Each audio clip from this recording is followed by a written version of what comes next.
Good morning Year 3 and welcome to your guided reading video for today, Tuesday the 2nd of February.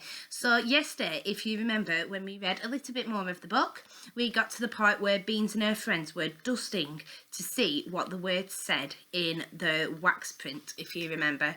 So let's read a little bit more.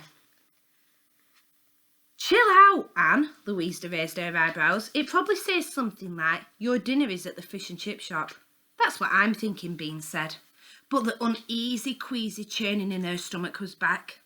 Beans brushed the powder, back up the page and down again, careful not to smudge the wax. Then she turned in the two edges of the letter to pour the remaining powder back into its jar. Dad had written the secret message in very small writing. Beans started to read. Beans, I don't want to worry you, but I'm being kidnapped. I'm not joking. This is deadly serious. 2 men arrived asking for my induction oscillator. They forced their way in and searched through the whole house and my workroom until they found it. I've refused to tell them how my invention works, so they're forcing me to leave with them. They told me to write this letter so you wouldn't suspect anything was wrong. I'm pretending to do a lot of rubbing out with the wax end of this pencil so I can write this. Go to the police immediately.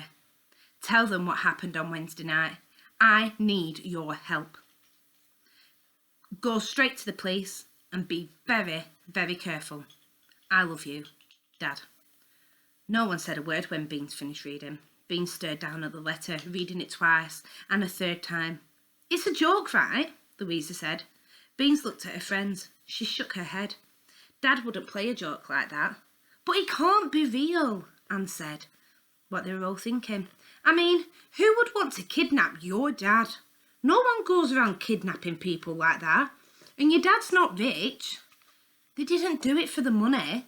They did it for... Louisa scanned the letter on Bean's lap. For an induction oscillator, whatever that is. Silence fell over the room like a thick, dark blanket. Nah, come on, Anne gave a tremulous laugh. It can't be true. That sort of thing only happens on the telly, and certainly not in Clevedon. Nothing ever happens in this town. But it has happened. Beans didn't recognise her own voice. She suddenly felt very, very cold. She was actually shivering. She whispered, my dad's been kidnapped. Now, that is the end of chapter 3. How exciting. What I'd like to do now, I'd like you to look on the class page for today and I'd like you to answer the questions on there all about the chapter in this story. Okay, so thinking back on the whole chapter, what has happened, please can you write your answers to the questions in full sentences, superstars. Okay, see you soon. Bye.